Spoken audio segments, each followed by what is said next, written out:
예전에 제가 회사를 다닐 때 한 직장 동료가 휴가를 내서 해외로 여행을 다녀왔다는 이야기를 들었습니다. 그 직원을 중심으로 이야기를 하는데 다들 해외로 유럽에 떠난 그런 즐거운 이야기를 하는 것이었습니다. 나도 갔으면 좋겠다. 나는 태국을 갔는데 너는 유럽을 갔는데 정말 좋았더라. 그런데 그 이야기를 듣고 저는 그런 말을 했습니다. 유럽에 가봤자 좋을 거 없다. 돈은 수백만 원 들고 나가야 되고 소매치기에 바가지에 여행은 정말 골치 아프다라는 말을 했습니다.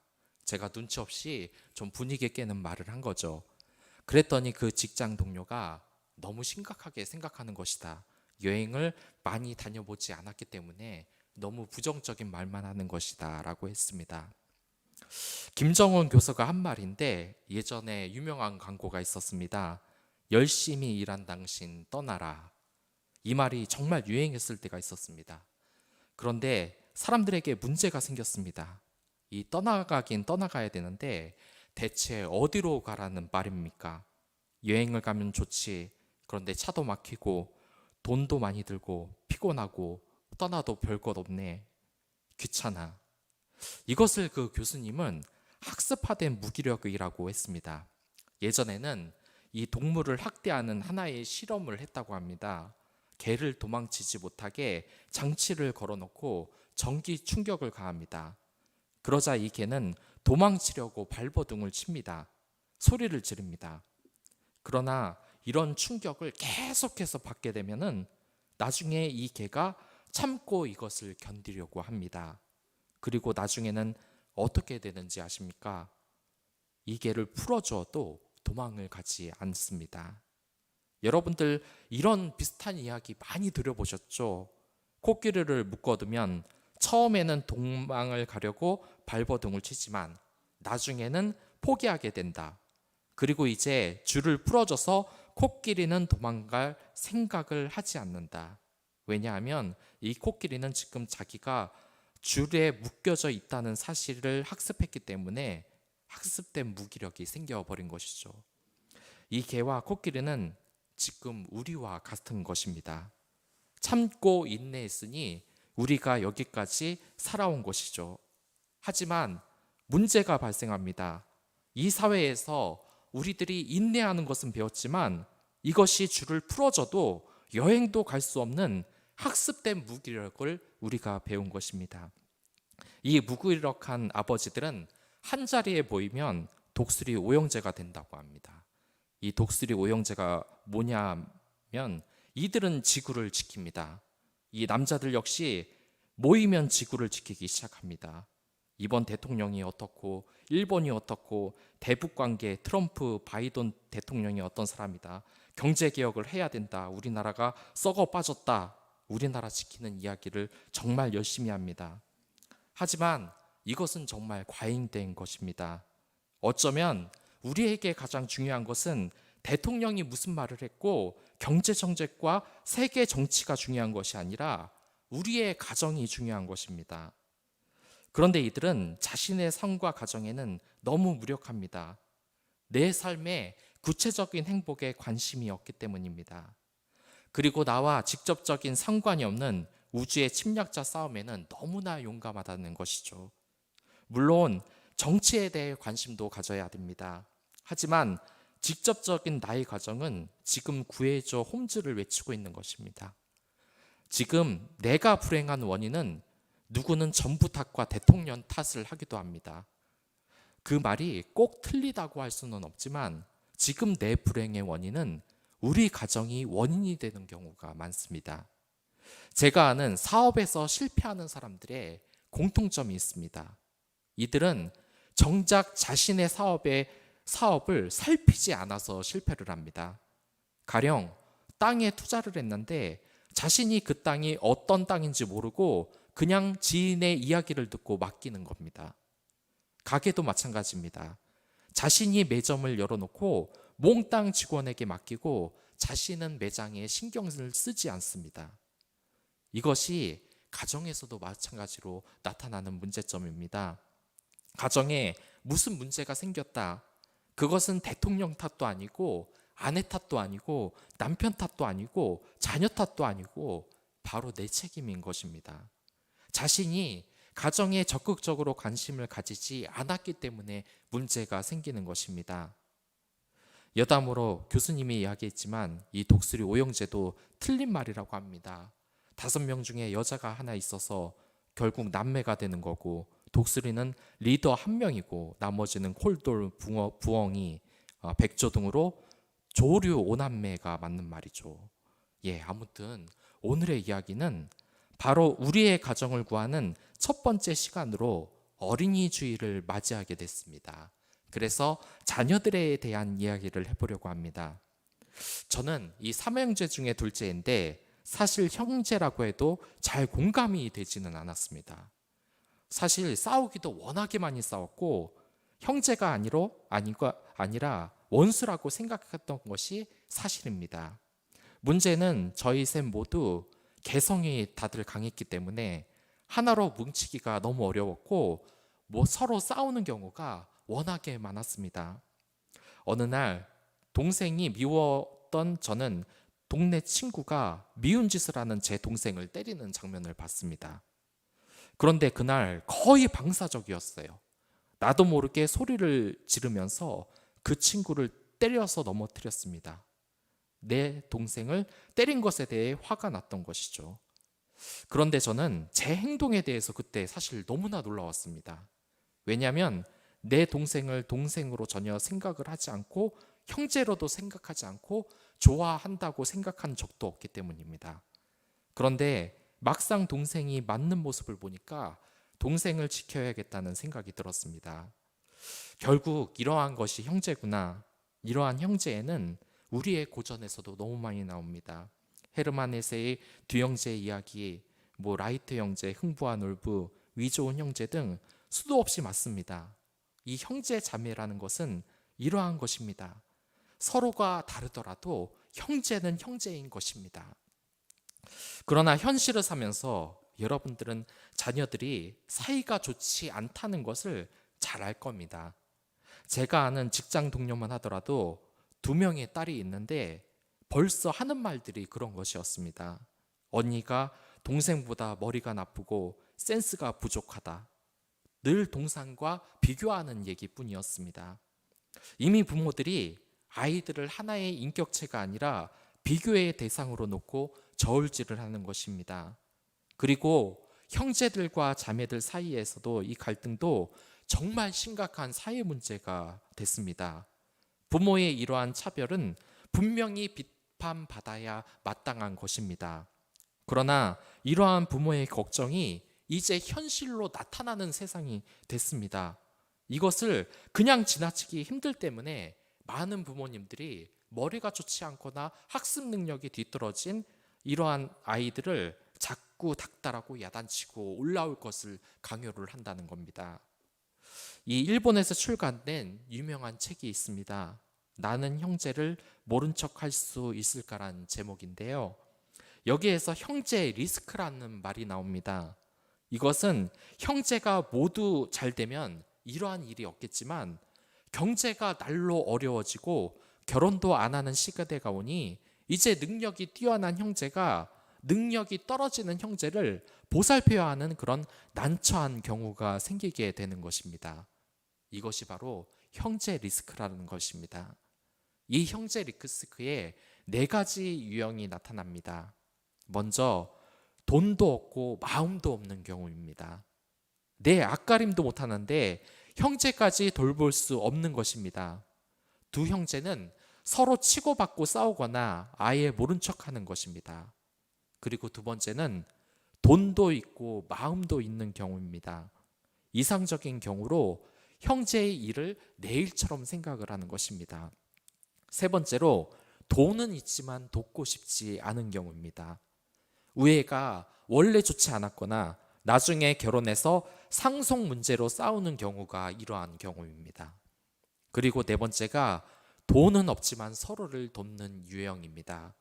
물론 이게 잘 가면 좋은데 잘못하면 형제들을 돕다가 자신의 가정이 파탄나고 위기에 빠질 수도 있는 위험이 있습니다. 부모들이 걱정하는 것이 바로 이러한 것입니다. 형제 한쪽이 능력이 떨어져 사람 구실을 못하고 형제 간에 짐이 되지는 않을까. 그러다 보니 자녀를 자꾸 등수를 매기고 평가하게 되는 것입니다. 그러기에 능력이 떨어져 보이면 차별하고 더욱 닥달하고 살아갈 수 있도록 혼을 내는 것입니다. 저는 사회에서 소외된 사람들을 가끔 만납니다. 이 사람들의 이야기를 들어보면 저는 상상도 할 수 없는 좀 충격적인 이야기를 많이 들어요. 자신이 별 볼 일 없이 사니까 형제와 부모가 일부러 연락처를 알려주지 않고 또한 그 주소를 이전해서 그 형제와의 그 만남 자체를, 연락 자체를 끊어버리는 일이 굉장히 많이 발생합니다. 왜 이런 문제가 발생할까요? 바로 경제적인 문제 때문이겠죠. 하지만 여러분들, 그 안을 자세히 팔고 들면 경제적인 문제 그 안에는 사실 인격적인 문제가 숨어 있습니다. 사실 형제에는 경제적인 문제로 갈라진다고 우리가 많이 생각을 하지만 근본적인 이유는 인격적인 문제 때문입니다. 서로의 다름을 인정하지 못하기 때문입니다. 넌 왜 그따위로 사냐는 것입니다. 나처럼 살지 왜 못하고 그렇게 바보같이 사냐고. 지금 오늘의 본문이 바로 이러한 갈등을 이야기하고 있습니다. 이들은 경제적인 문제보다는 인격적인 문제로 가정이 갈라질 위기에 처해 있습니다. 이 리브가는 이삭과 결혼을 했습니다. 그러나 그녀는 20년간 임신이 되지 않아 고통스러운 상태가 계속됐습니다. 예전에 여자가 임신을 하지 못하는 것은 그것은 사람 구실을 하지 못하는 것으로 평가하는 시절이었기에 아마 이 여자의 고통은 어마어마했을 것입니다. 마치 남편이 결혼을 하고서도 직장을 가지지 않고 가정을 전혀 책임지지 않는 것과 비슷한 상황인 것입니다. 그런데 그러한 리브가가 이제 임신을 한 겁니다. 그것도 결혼한 지 20년 만입니다. 리브가는 정말 너무너무 기뻤습니다. 그러나 그녀가 뭔가 이상한 것을 느꼈어요. 그녀의 뱃속에서 쌍둥이를 배웠는데 그 둘이 태 안에서 지금 싸우고 있는 것입니다. 리브가는 이 사실을 알고 너무나 괴로웠어요. 그 사실을 너무나 견딜 수 없기에 하나님에게 이 문제를 이야기했습니다. 그러자 하나님께서는 두 민족이 너희 태 안에 들어있다. 너희 태 안에서 두 백성이 나뉠 것이다. 한 백성이 다른 백성보다 강할 것이다. 형이 동생을 섬길 것이다. 라고 대답했습니다.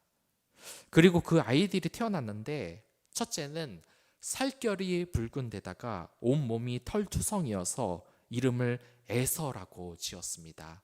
에서는 털이라는 뜻입니다. 그리고 이어서 둘째가 태어나는데 그의 손이 에서의 발꿈치를 잡고 있었습니다. 그래서 야곱이라고 지었습니다. 야곱이라는 것은 뒤꿈치, 속이다라는 뜻을 가지고 있습니다. 이 두 아이가 자랐는데 에서는 날쌘 사냥꾼이 되었는데 남자다운 들사람이 되었다는 의미입니다. 그리고 동생은 차분한 사람이 돼서 집에서 살았습니다. 예, 이 이야기는 여러분들 짐작하셨겠지만 우리의 이야기이기도 합니다.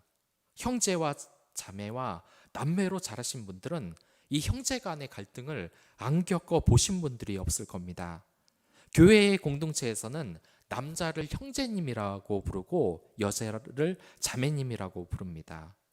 이 교회 공동체에서는 서로를 존중합니다. 그러나 진짜 형제 간의 관계가 어떻습니까? 그리고 부모들은 전혀 다른 형제의 갈등을 어떻게 해결할 수가 있겠습니까? 아무리 형제라고 해도 자신과 비슷한 부분이 없으면 갈등은 거의 필연적으로 일어나게 돼 있습니다. 여러분들 중에는 결혼을 한 사람도 있고 안 한 사람도 있을 겁니다. 만약 자녀를 가졌다면 요즘은 쌍둥이가 자주 태어나는데 이렇게 너무나 다른 개성의 아이가 2명 태어났습니다. 한 아이는 남자다운 성격과 힘을 가지고 있고 한 아이는 차분하고 야가 빠진 성격을 가지고 있습니다. 여러분들이 이러한 두 자녀의 부모라면 아이들을 어떻게 키우겠습니까? 남자다운 성격의 애서를 중심으로 키우겠습니까? 아니면 차분하고 얌전한 이 야곱과 더 많은 시간을 보내면서 키우겠습니까? 우리가 딱 봐도 이 둘은 너무나 달라요. 저 같으면 마음으로는 두 아이 모두 똑같이 대해야겠다는 생각을 할 겁니다. 그건 여러분들도 마찬가지일 거예요. 그런데 이게 생각처럼 쉽지가 않습니다. 그렇게 쉽게 된다면 이 사회의 자녀를 차별하는 문제가 일어나지도 않았을 겁니다. 제가 어린이 부서를 이끌다 보면 아이들도 이러한 부류로 나눕니다. 정말 남자다운 또는 여자다운 아이가 있습니다. 이런 아이들은 사실 별로 걱정할 만한 부분이 드러나지도 않습니다. 자신이 알아서 활발하게 잘 놀기 때문입니다. 그런데 걱정되는 아이들이 간혹 보이는데 다른 아이들과 전혀 어울리지도 않고 혼자만의 시간을 갖는 아이들입니다.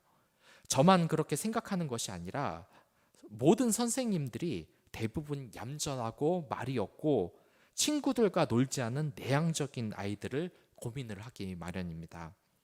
저는 내성적인 성격이기에 그런 아이들을 보면 더 챙겨주고 신경 쓰고 싶은 것이 사실입니다.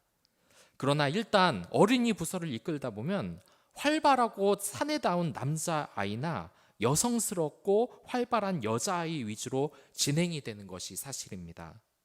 적극적으로 예배에 참여하며 친구들과 잘 어울리는 아이들에게 관심이 가는 게 너무나 당연한 겁니다. 저나 선생님이나 그런 아이들을 칭찬하고 가까이 두게 돼 있습니다. 그렇기에 솔직하게 고백을 하자면 저는 둘 다 사랑한다는 마음은 있겠으나 저는 에서와 좀 더 가까이 지낼 것 같습니다. 여러분들은 마음을 정했습니까? 어디로 정하겠습니까? 에서입니까? 아니면 야곱입니까? 여기에서 에서와 야곱의 부모님들은 결정을 내립니다. 아버지 이삭은 둘 중 에서를 더 사랑하게 됩니다. 그리고 어머니 리브가는 야곱을 더 사랑하게 됩니다. 여기에서 아버지는 왜 에서를 더 좋아했고 어머니는 야곱을 왜 더 좋아했을까요? 이것은 우리의 경험을 조금만 떠올려 보면 알 수 있습니다. 저는 지금은 그렇지 않지만 예전에는 마른 사람보다는 뚱뚱한 사람에게 무조건 매력을 느꼈습니다. 같은 남자나 여자더라도 마른 사람보다는 살이 있는 사람이 더 좋았습니다. 그런데 제가 뚱뚱한 사람을 좀 더 좋아했을 때 당시는 제가 몸무게가 거의 나가지 않았을 때입니다. 20대 초반엔 50kg도 나가지 않을 때가 있었습니다. 그리고 공동체를 보면 끼리끼리 모인다고 하는데 사실 안을 살펴보면 그렇지 않은 부분이 있다는 걸 여러분들 아실 겁니다. 어떤 사람들은 내성적인 사람을 아주 극도로 싫어합니다. 그런데 그런 사람을 찬찬히 살펴보면 그 사람도 내성적인 경우가 대부분입니다. 부부는 닮았다는 이야기를 하죠.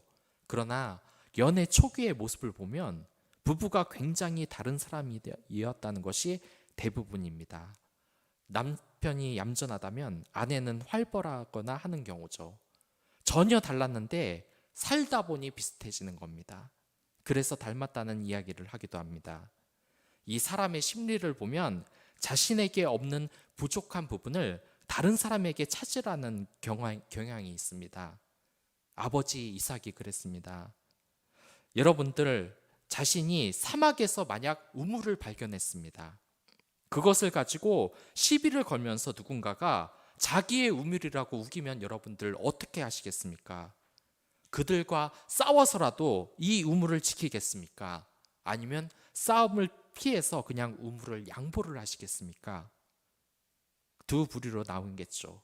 이게 이삭이 당한 사건입니다. 이삭은 두 번이나 다른 사람과의 이 충돌을 피하고 싶어서 우물을 그냥 양보해 버렸어요. 여러분들 중에는 이게 무슨 말이냐, 양보하는 게 말이 되냐고 하실 분들이 분명히 있을 겁니다.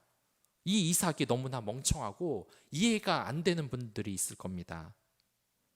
그는 이 사건을 봤을 때 이 이삭은 얌전하고 다른 사람과의 이 충돌을 싫어하는 성격임을 알 수 있어요.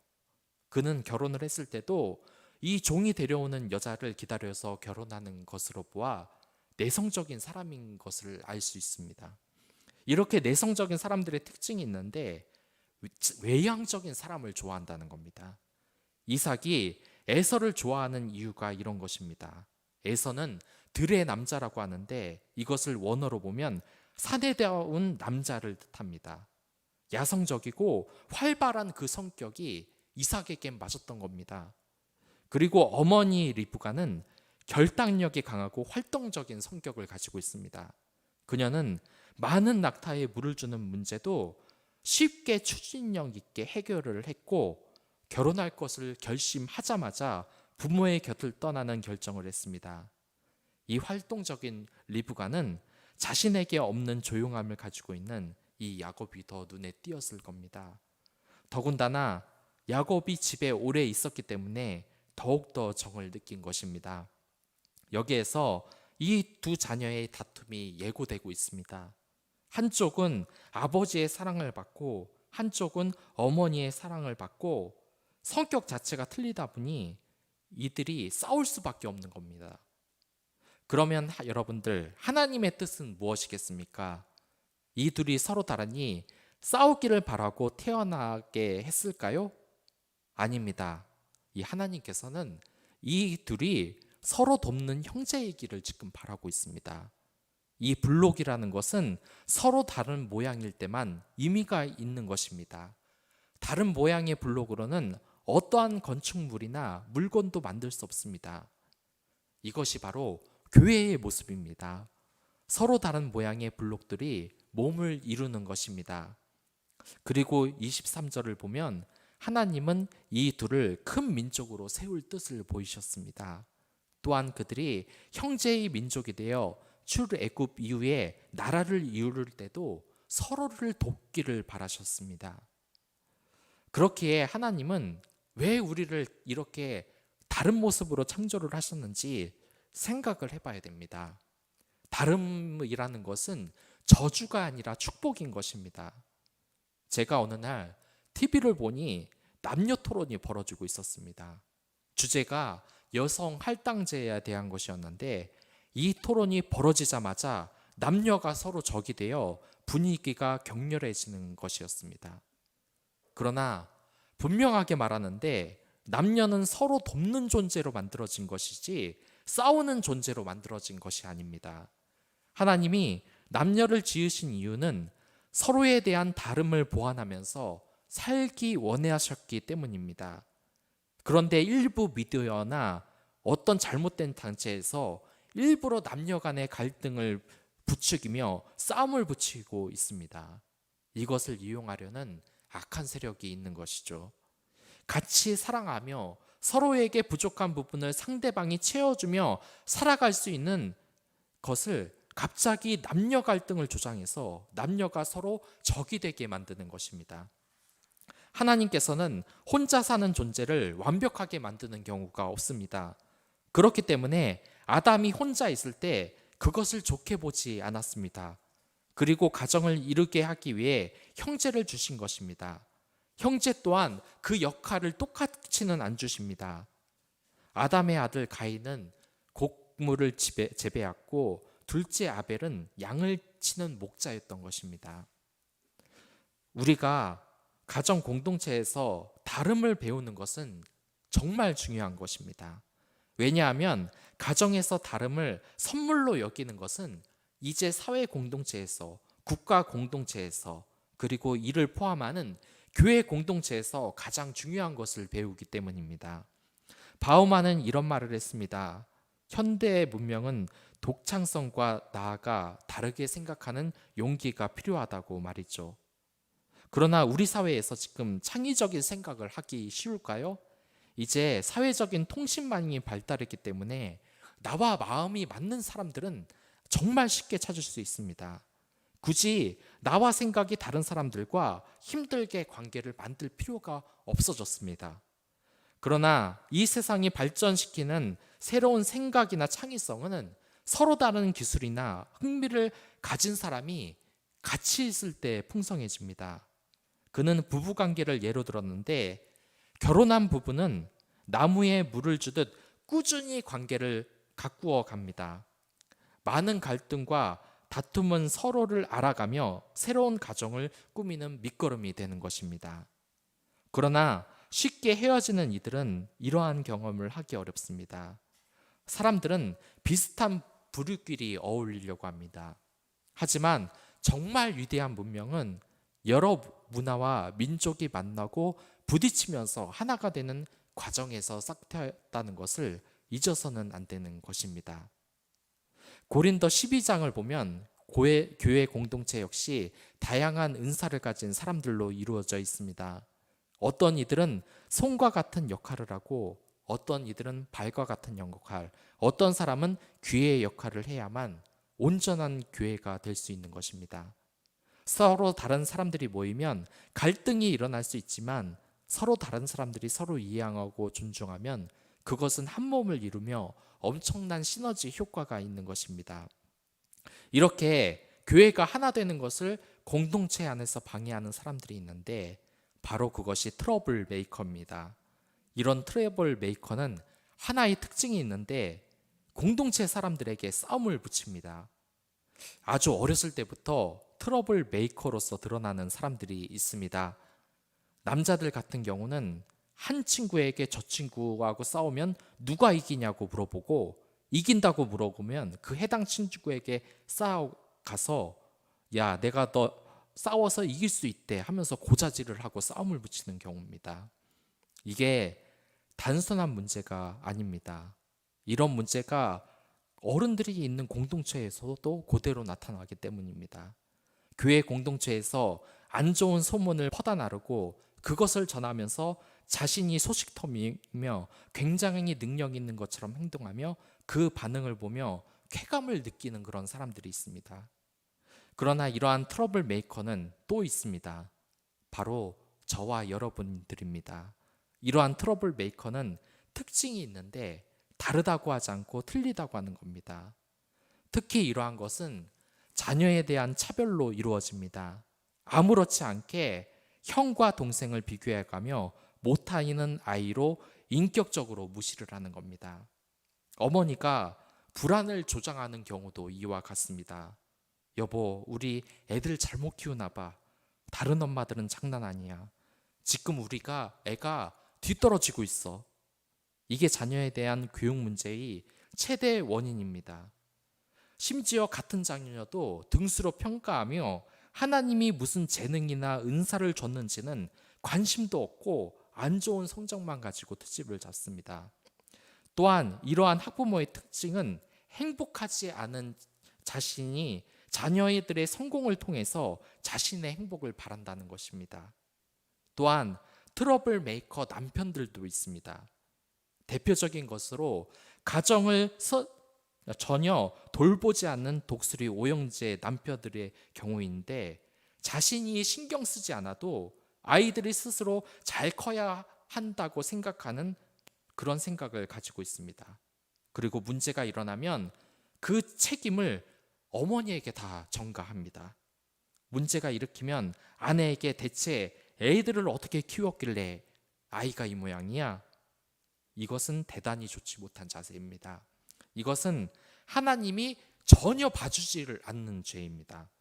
아담도 이러한 죄를 지었는데 선악과를 먹고 나서 왜 선악과를 먹었냐는 하나님의 질문에 내 잘못이 아니라 저 여자가 나한테 열매를 줘서 먹었다고 자기 죄를 아내 탓이라고 고자질을 합니다.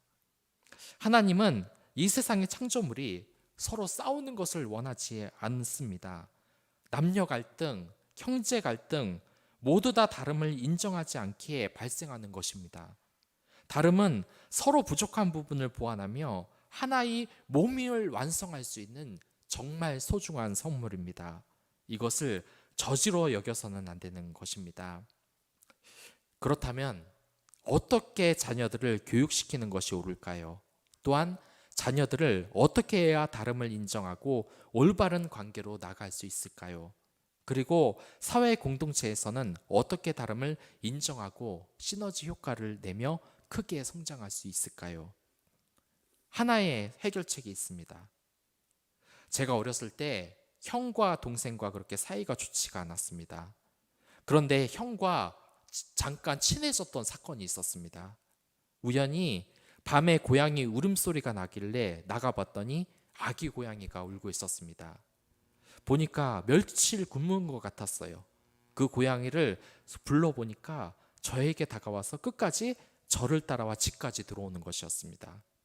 그 당시 저는 회사를 다녔기에 이 고양이를 24시간 돌봐줄 수가 없었어요. 그런데 형이 그때 시험을 준비하는 중이라서 제가 없는 시간에 고양이를 돌봐주기로 했습니다. 그리고 그때 형과 정말 많은 대화를 했어요. 왜 저와 형이 다시 이야기를 하고 친하게 됐냐면 고양이를 살려야 된다는 공동의 목표가 생겼기 때문입니다. 서로 다른 공동체에 둘을 붙여놓으면 싸움이 납니다. 미국에서도 이러한 예가 있었습니다. 서로 미워했길래 서로를 폭행하는 일이 날로만 늘어갔습니다. 아무리 같이 수업에 참가를 시키고 해도 잘 화합이 되지 않았어요. 하지만 해결책이 나왔습니다. 그들에게 과제를 주어 같이 해결하도록 했습니다. 가령 물에 빠진 가축을 같이 구해주거나 자동차를 같이 고치고 시내로 나가야 하거나 사고가 나면 협력해서 사고를 해결하는 식기의 방식을 사용했더니 평생 원수로 지내던 공동체가 서로 둘도 없는 친구가 된 것입니다. 그러면 여러분들, 자녀 교육도 그렇고 서로 다른 두 형제가 화해할 수 있는 방법은 바로 공동의 목표를 갖는 것입니다. 그 공동의 목표는 성경 말씀에 써 있습니다. 누가복음 2장 52절의 말씀, 예수는 지혜와 키가 자라며 하나님과 사람에게 더욱 사랑스러워 가더라. 우리는 예수 그리스도를 머리 삼는 교회의 공동체입니다. 그렇기 때문에 우리의 공동 목표는 우리의 머리 대신 예수님의 명령대로 사는 것, 즉 예수님처럼 하는 것입니다. 예수님이 어떻게 자랐는지 보고 이것을 우리의 공동 목표로 삼으면 되는 것입니다. 홍문수 목사님은 이에 대해서 지혜가 자랐다는 것은 지적인 성장, 그리고 키가 자랐다는 것은 육체적 성장, 그리고 하나님과 사람에게 더욱 사랑스러워 갔다는 것은 세 번째로 하나님과 관계가 좋았다는 말이고, 또한 네 번째로 사람에게 사랑스러워 갔다는 것은 사람들과 대인관계가 좋았다는 것을 의미합니다. 즉 인격적인 성장과 영적인 성장, 즉 네 가지 목표를 공동 목표로 삼으면 됩니다. 육체적 성장, 지적 성장, 인격적 성장, 영격적 성장 등 이것을 균형 있게 발전시킨다면 서로 다른 개성의 사람들이 서로를 이해하며 성장할 수 있는 전인 교육이 되는 것입니다.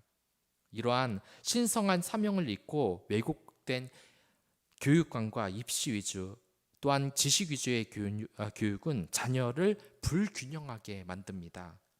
또한 협력도 모르고 단합을 모르는 아이로 만들어 버립니다. 에서와 야곱도 잘못된 부모의 이 편애 때문에 상대방을 경제 상대로 보았습니다. 그리고 불행해졌습니다. 그렇기에 네 가지 전인 교육이 중요한 것입니다. 이것이 어떠한 것이냐면, 첫 번째로 육체적 성장은 고린도전서 6장 19절의 말씀처럼 우리는 하나님의 성전이라는 것입니다. 우리의 몸도 하나님에게 받은 것이기에 그만큼 소중하게 관리해야 됩니다. 그렇기 때문에 몸을 함부로 쓰는 것 역시 건강하게 자신을 다루는 것이 아니며 올바르게 육체를 쓰는 것이 아닙니다. 이것은 대부분의 부모님이 잘하고 있다고 생각합니다. 하지만 자녀 스스로 자기의 몸을 돌보고 건강한 것도 먹으며 운동하면서 자신의 육체를 소중하게 여기는 것이 필요합니다. 그리고 두 번째로 지적 성장입니다. 이것은 아이들을 학원에 보내라는 말이 아닙니다. 잠언 1장 7절의 말씀입니다. 여호와를 경외하는 것이 지식의 근본이요, 성경이 가르치는 것이 지적 성장의 지름길입니다. 저는 유대인들의 예를 들면서 그들이 성경 말씀을 배우며 이 세상을 주도하는 리더로 성장했다고 말을 한 적이 있습니다. 이 세상에 가장 많은 재벌이나 학자들이 바로 유대인인데 이들이 이렇게 영향력인 인물이 된 것은 성경을 외웠기 때문입니다. 유대인 부모들은 어린이가 겨우 사물을 분간할 무렵부터 성경책을 줍니다. 그리고 그 겉표지에 꿀을 발라 놓습니다. 그러면 아이들이 어렸을 때부터 성경을 가까이 하게 됩니다. 그리고 아이가 알아듣든지 그렇지 못하든지 성경을 읽어줍니다. 어떤 목사님이 신문에 난 학생의 글을 읽어봤습니다. 이 친구는 초등학교 1학년 때부터 고3까지 12년간 연속으로 노예대회에서 성경 대회에 참가했습니다. 늘 성경 공부를 해왔던 것이죠. 그리고 나중에는 서울대에 합격을 했습니다. 그러자 기자가 학생에게 물었습니다. 혹시 성경고사를 공부하는 것이 입시에 방해가 되지 않았는지. 그러자 이 학생은 고3에도 성경고사에 참여한 것이 도움이 됐다고 합니다. 실제로 많은 고3들이 교회에 나오지 않고 공부를 하겠다고 말을 합니다. 하지만 그 반대라는 것입니다. 원래 운동을 잘하려면 평소에 운동을 해야 됩니다. 관리를 제대로 해야죠. 성경고사를 준비하면 이것이 지식 관리와 유지에 큰 도움이 됩니다. 이 성경고사를 준비하면서 암기력이 생기고 집중력과 지구력이 향상되었습니다. 그리고 공부를 하다가 좌절이 되면 이 성경 말씀을 암송하면서 자신에게 이 성경 말씀이 힘을 주어 더 열심히 공부할 수 있었다고 합니다. 그리고 세 번째로 영적 성장입니다. 마태복음 16장 26절에서 말하고 있듯이 천하를 얻어도 제 목숨을 잃으면 아무 소용이 없습니다. 영적 성장이 가장 중요합니다. 매일 기도와 하나님과 만나는 시간을 만들어야 되는 겁니다. 그리고 네 번째가 인격적 성장입니다. 이런 이야기가 있습니다. 외국 학위를 가지고 있고 5개 국어를 하는 인재가 있었습니다. 그런데 이 인재가 그만 죽고 말았어요. 알고 보니 무단 횡단을 하다가 사고가 나서 그렇다는 겁니다. 유치원 때 다 배우는 것을 그가 배우지 못했다는 겁니다. 이 이야기가 말하는 것은 기본적인 것을 배워야 한다는 것입니다. 가장 기본적인 것이 인격을 배우고 성장하는 것입니다. 성경은 수직적으로 하나님을 사랑해야 하지만 수평적인 사랑도 말합니다. 학교에서도 그러한 친구가 있다는 말이 들었습니다. 같은 반 친구하고는 전혀 친하지 않고 선생님들과만 친한 친구가 있습니다. 대부분 이러한 친구들을 싫어합니다. 그런데 이 친구는 그러한 문제점을 전혀 몰라요. 지금 친구들은 이러한 친구를 전혀 친구로 받아들이지 않습니다. 이 친구들이 뭐라고 생각을 하냐면 선생님께 아첨하는 간신배라고 생각을 합니다. 그런데 더 심각한 것은 이렇게 선생님하고만 친분을 쌓는 아이들이 자신이 문제가 있다는 걸 몰라요. 이런 친구들은 다른 친구들이 자신을 질투한다고만 생각합니다. 나중에 대인관계에 있어서도 큰 문제가 생기는데 그 부모님들도 문제가 됩니다. 아이가 선생님과 좋은 관계를 잘 터서 좋은 대학 가게 신경을 잘 써달라고만 하지 공부 못하는 학생하고는 물들까봐 어렸을 때부터 저런 친구들과 놀지 말라고 합니다. 그러나 한 연구기관에서 말하듯이 인간적인 관계로 사회에서 성공할 가능성은 80%나 되지만 한 개인이 뛰어나서 성공할 확률은 5%도 안 된다고 합니다. 벌써 공부 못하는 아이들과 관계를 끊는다는 것은 인간관계를 좁게 가져가라고 교육시키는 것이고 사회적으로 성공할 가능성이 80% 낮아진다는 것입니다. 지금 에서와 야곱의 관계에 있어서도 부모인 이삭과 리브가가 실수한 부분이 이러한 것입니다. 그들은 자신의 부족한 부분을 생각하며 한 아이만 편애했습니다. 이러한 것은 현재의 부모들이 자녀의 재능은 볼 생각도 안 하고 공부 실력만 비교해가며 야단치는 모습과 같은 것입니다. 여러분들 이 네 가지를 아이들에게 꼭 전해주시기 바랍니다. 하나의 이야기를 하면서 끝내겠습니다. 그렇게 아버지가 된다라는 소설이 있습니다. 그곳에서 아버지는 언제나 위협이었고 뒤처지는 아들을 못마땅해 합니다. 자신은 경쟁 의식도 강하고 그 경쟁에서 언제나 승리했습니다. 1등을 양보해 본 적이 없어요. 그는 회사에서 승승장구하고 능력이 있는 사람이었습니다. 하지만 그의 아들은 자신이 보기에 너무 얌전하고 잘하는 것도 없고 승부 의식도 없었습니다. 그 아이가 1등도 못하는데 1등한 아이가 발표되자 축하해주며 박수치는 모습을 보고 야단을 쳤어요. 넌 자존심도 없냐? 그런데 이 산부인과에서 연락이 옵니다. 알고 보니까 자신이 지금 키우고 있는 아이는 한 여자의 나쁜 행동으로 아이가 뒤바뀌어서 자신이 낳지 않은 다른 아이를 여태까지 키우고 있었던 겁니다.